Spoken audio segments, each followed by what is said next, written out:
wilayah dua arah, khususnya yang ada di Kecamatan Manonjaya, menurut saya itu adalah pemberitaan yang belum berimbang. Kenapa? Karena orang tersebut hanya mengunggah berdasarkan opini, dan orang itu hanya satu liwat saja, saliwat, bukan orang yang sering lalu lalang menggunakan akses yang ada di jembatan Ciraung ini. Nah, sebaiknya kalau memang mau bikin pemberitaan, alangkah bijaksananya menggunakan sumber bahan yang dapat dipercaya. Satu, pengguna akses jalan yang sering melewati lalu lintas baik dari arah Ciamis ataupun yang dari arah Tasikmalaya. Yang kedua, bisa diambil wawancaranya, narasumbernya dari siapa? Dari petugas relawan yang ada di sini. Yang ketiga, bisa diambil narasumber dari mana? Dari tokoh masyarakat baik yang ada di wilayah Kabupaten Tasik ataupun yang ada di Kabupaten Ciamis. Dan yang keempat, narasumbernya apa? Yaitu dari pemerintah setempat. Nah, supaya informasi ini berimbang dan kajiannya dan analisis semakin mendalam. Kalau Bapak Ibu lihat di sini ya, ini akses siang hari. Tapi bagaimana ketika akses di malam hari? Tidak ada penjagaan dari dua arah.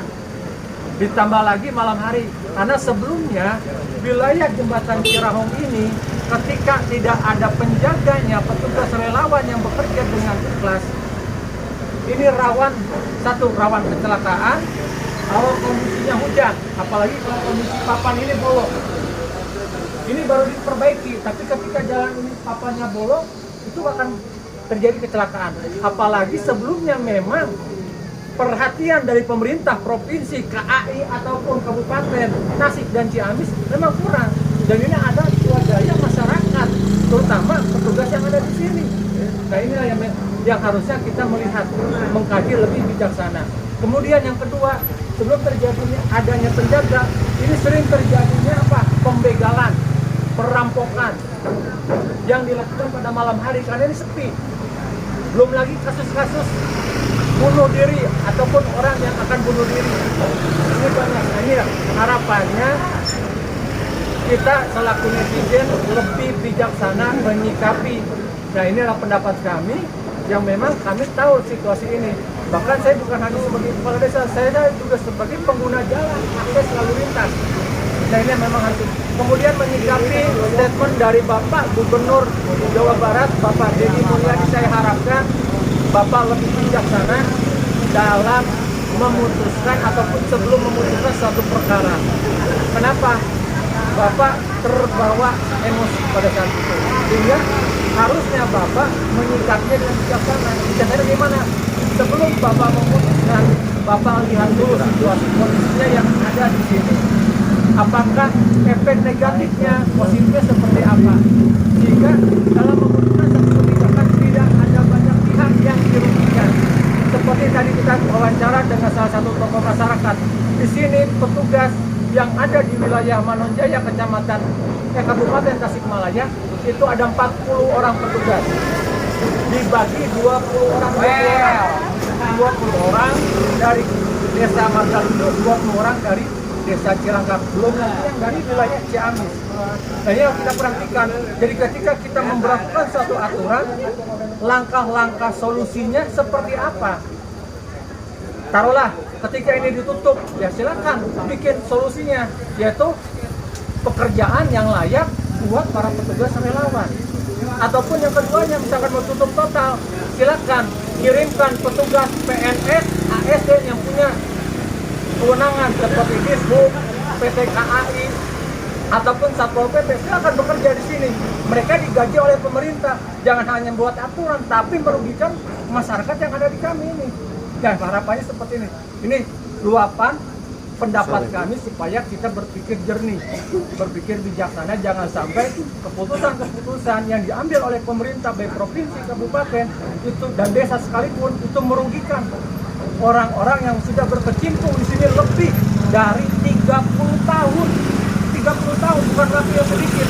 Mereka belum tahu situasi seperti apa. Ini sekarang sudah ada lampu, tapi 30 tahun ke belakang belum ada lampu.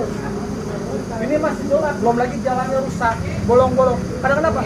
Saya salah satu cucu dari pendiri yang menggagas jembatan Ciraung ini. Raden Adipati Arya Kusuma inilah dan Raden Adipati Diradenda yang tahu sejarah ini di 1800. Penggagasannya ketika apa? Jembatan yang awalnya tidak ke sini melalui jalur Timaragas.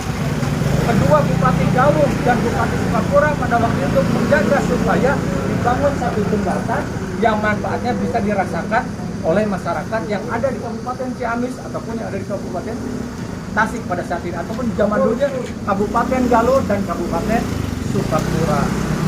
Pembangunannya adalah apa? Menggunakan apa? Menggunakan dana dari POC Belanda pada waktu itu. Tapi gagasannya adalah orang-orang pribumi yang peduli terhadap pembangunan dan masyarakat yang ada di kedua wilayah kabupaten ini. Nah, harapannya silakan kita mau berkomentar silakan saja, tapi berkomentarlah yang baik dan bijaksana. Sehingga harapannya ketika ini akan kebijakan diterapkan, kita kaji ulang, duduk bersama, kita bertabayun. Kalau perlu yang menggugah akun pertama dipanggil Pak sebagai saksinya. Dia harus mempertanggungjawabkan statement, opini, dan narasi yang mereka buat sehingga mengakibatkan keresahan yang ada di wilayah Kabupaten Tasik dan Kabupaten Ciamis. Inilah kita harus bijaksana, jangan sampai kita beropini tapi tidak bertanggung jawab.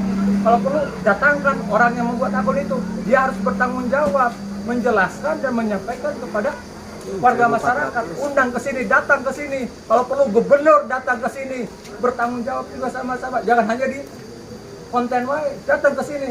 Oke, saya kepala desa Margaruyu bertanggung jawab sepenuhnya atas apa yang terjadi khusus untuk warga desa Margaruyu dan warga yang ada di Kabupaten Tasikmalaya. Terima kasih. Assalamualaikum warahmatullahi wabarakatuh.